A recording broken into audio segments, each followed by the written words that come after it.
ओम नमः शिवाय। हर हर महादेव मित्रों। तो मित्रों, स्वागत है आपका आपके अपने YouTube चैनल राघव वॉइस में। आज की इस वीडियो में हम जानेंगे ज़्यादा पूजा पाठ करने से क्या होता है, लाभ होती है या हानि होती है। तो आइए आज की इस वीडियो को शुरू करते हैं। हम में से अधिकतर लोग भगवान की भक्ति, पूजा अर्चना इसीलिए करते हैं कि ताकि ईश्वर हमारे दुख मिटा सके और हमारा मन शांत हो सके। पर वास्तव में ज़्यादा पूजा पाठ करने से क्या होता है, हम यह नहीं जान पाते।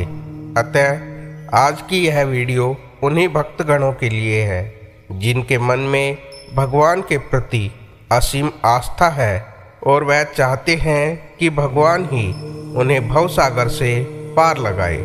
यह वीडियो इसलिए भी खास है क्योंकि अधिकतर लोगों को लगता है कि मुंह से हरे कृष्णा हरे रामा बोलना ही सबसे उत्तम है। क्या सिर्फ भगवान के सामने सर झुकाकर उन्हें प्रणाम करना काफ़ी होता है, या फिर इससे भी बड़ी हमारी कोई जिम्मेवारी होती है? जी हाँ, ऐसा क्यों होता है कि भगवान की भक्ति करने वाले लोग ज़्यादा दुखी दिखाई देते हैं उनकी अपेक्षा जो अय्याशी करते हैं? वास्तव में इसके पीछे का कारण आप तभी समझोगे जब आप इस वीडियो में दी गई एक एक बात को ध्यानपूर्वक समझेंगे। तो आइए जानते हैं कि ज़्यादा पूजा पाठ करने से लाभ होती है या समय की बर्बादी होती है। पूजा पाठ हमें थोड़ी देर के लिए मानसिक शांति दे देती है, लेकिन कुछ पल के बाद वही बेचैनी हमारे समक्ष फिर आकर खड़ी हो जाती है। ऐसे में मनुष्य इस दुविधा में पड़ जाता है कि पूजा पाठ का असल में लाभ होता है या नहीं। देखिए, समस्या पूजा पाठ में नहीं है, बल्कि दिक्कत हमारे अज्ञान में है। हमें नहीं पता यज्ञ क्या है, हवन क्या है, भजन कीर्तन और भक्ति क्या है, लेकिन फिर भी हम इन चीज़ों को निभाने लग जाते हैं। दरअसल हमें खुद यह मालूम नहीं होता कि हमारी वास्तविक समस्या क्या है। हम नहीं जानते हमारी परेशानी क्या है और उस परेशानी का इलाज क्या है। हम इसके बजाय कई चीज़ों का प्रयोग करते हैं और पाते हैं कि वो चीज़ें काम नहीं आ रही है। उदाहरण के लिए, किसी को लोगों से बातचीत करने में शर्म आती है, डरता है और वह झिझकता है, और वहीं सुबह शाम पूजा पाठ करे तो क्या भगवान उसकी समस्या को हल करेंगे? नहीं, न तो उसकी समस्या हल होगी और न ही ऐसा कुछ होगा, क्योंकि उसकी समस्या तभी हल होगी जब वह लोगों से बातचीत करने की हिम्मत उठाएगा। ठीक उसी प्रकार अगर आप घर में यज्ञ करवाते हैं, सुबह शाम पूजा पाठ करते हैं, तो पहले आपको यह पता हो कि शास्त्रों में यज्ञ से क्या तात्पर्य है, यज्ञ में अग्नि का क्या महत्व है, और क्या यज्ञ में लकड़ी और घी को जलाने से आपके जीवन में शांति आएगी। अगर आप सिर्फ पंडितों के कहने पर घर में यज्ञ करवा लेते हैं पर यज्ञ का वास्तविक अर्थ नहीं जानते, तो फिर ये यज्ञ आपके किस काम का और ये आपके क्या काम आएगा? तो पूजा पाठ कब हानिकारक होता है? चलिए अब हम आपको इसके बारे में बताते हैं। तो आइए जानते हैं कि पूजा पाठ हानिकारक कब हो जाता है। आज की नई पीढ़ी धर्म के नाम से बिदकती है। वो पूजा पाठ, भक्ति, हवन इत्यादि शब्दों से ही दूर भागती है। वास्तव में ऐसा क्या हुआ कि जो भारत एक धार्मिक देश कहलाता था, जहाँ ऋषियों और बड़े बड़े संतों का जन्म हुआ, उसी भूमि पर जन्म लेने वाले लोग धर्म से ही दूर क्यों होने लगे? इसके पीछे बड़ा कारण है धर्म का अत्याधुनिकीकरण। बिना जाने बुझे पूजा पाठ करते करते ये स्थिति उत्पन्न हो गई है कि अब एक पीढ़ी धर्म से दूर होने लगी है। उसे पता लगने लग गया है कि जो पाठ जप हमारे माता पिता या पूर्वज करते थे उनसे वास्तव में तो कुछ लाभ होता ही नहीं, तो हम भला क्यों ऐसा करें। उन्होंने देखा कि बचपन में दादी घंटी बजाकर पूजा पाठ कर रही है तो दूसरी तरफ उनका ध्यान कुकर की सीटी पर लगा हुआ है, तो वो जान जाते हैं कि ये सब क्या चल रहा है।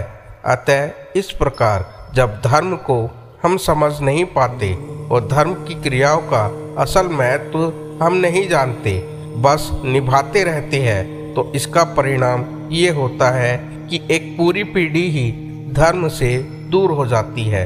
अब आपको हम बताते हैं कि पूजा पाठ कब लाभदायक होता है।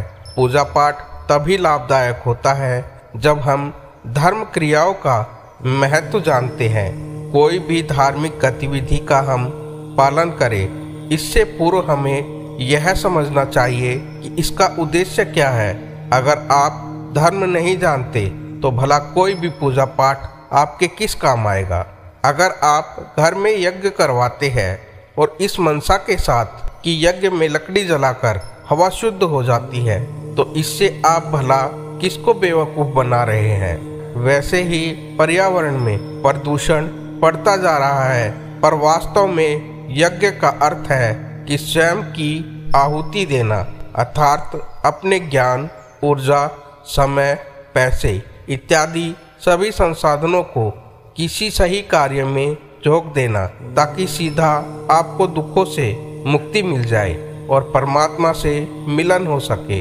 तब वास्तव में वह यज्ञ फलदायक होता है। इसी प्रकार अगर आप कृष्ण या राम की मूर्ति के आगे झट से हाथ जोड़ लेते हैं और समझेंगे कि भगवान आपको आशीर्वाद देंगे, तो ऐसा करके लाभ नहीं होगा। फायदा आपको मात्र तब होगा जब आप राम का योग वशिष्ठ सार पढ़ेंगे और कृष्ण की गीता में लिखी बातों को समझेंगे। देखिए, मूर्तियाँ प्रतीक यानी इशारा मात्र होती है। उनका उद्देश्य हमें सही जिंदगी जीना सिखाता है और हम जिंदगी घटिया जीते हैं और मूर्तियों के सामने झट से झुक जाते हैं। इसी प्रकार सभी लोग मंदिर में जाते हैं और वहां जाकर अपनी मनोकामना पूरी करने की प्रार्थना करते हैं, पर वास्तव में मंदिर का निर्माण इसलिए किया गया था क्योंकि वहां जाकर मनुष्य का मन साफ हो जाता है। पर हमारे लिए उल्टा होता है। हमारा मन साफ होने की बजाय हम मंदिरों को अपनी इच्छा पूरी करने का साधन बना लेते हैं। अब जानते हैं कि क्या पूजा कीर्तन करना जरूरी होता है। देखिए कि पूजा कीर्तन का महत्व आपको शांति, सच्चाई और सहजता तक लेके जाना होता है। जिस तरह आप परिवार में पूजा करते हैं, उससे आपके जीवन में ये चीज़ें आ रही है या नहीं। सुबह शाम पूजा करने के बाद भी अधिकांश लोगों की जिंदगी और मन में कुछ खास बदलाव नहीं आता। ऐसे में यहाँ समझना जरूरी है कि आम संस्कृति में जो पूजा प्रचलित है, उसी तरह आप भी पूजा करें। अगर रोज की आरती और पूजा में आपको कुछ विशेष मन नहीं लगता, तो अब समय है कि आप असली पूजा करें। उदाहरण के लिए कबीर राम के बड़े भक्त थे। उन्होंने अपना पूरा जीवन ही उन्हें समर्पित कर दिया और उनका एक दोहा जिसमें कबीर साहब कहते हैं कि अब उनका उठना बैठना सारे काम राम के आदेश पर है, तो मैं क्या राम के नाम की माला जपूं या मुख से राम राम कहूँ। हमें राम नाम कहने से भी मुक्ति मिल गई है। पर कबीर के ये शब्द आम संसारी के लिए है। हमारे अंदर तो ढेर सारा डर, लालच और अज्ञान है। हम ये पंक्तियाँ नहीं कह सकते, लेकिन कबीर जिन्होंने भले कभी आरती की थाली से राम को ना पूजा हो, उन्होंने तो अपना पूरा जीवन ही राम को सत्य समर्पित कर दिया। अतः राम के प्रति अपनी भक्ति में वो ये कह देते हैं कि अब बाहरी तौर पर उन्हें पूजने की जरूरत नहीं, क्योंकि उनके अंदर तो राम स्वयं विद्यमान है। अतः आपके लिए पूजा और कीर्तन वह है जब हमारा सारा डर, लालच, आलस के सामने नहीं, बल्कि सिर्फ सत्य के समक्ष यानी राम के समक्ष झुकेगा।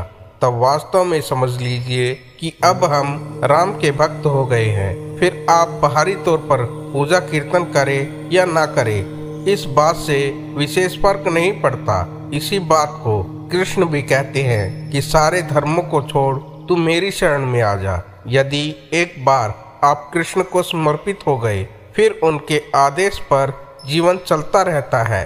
वे कृष्ण आपको बताएंगे कि जीवन कैसे जीना है।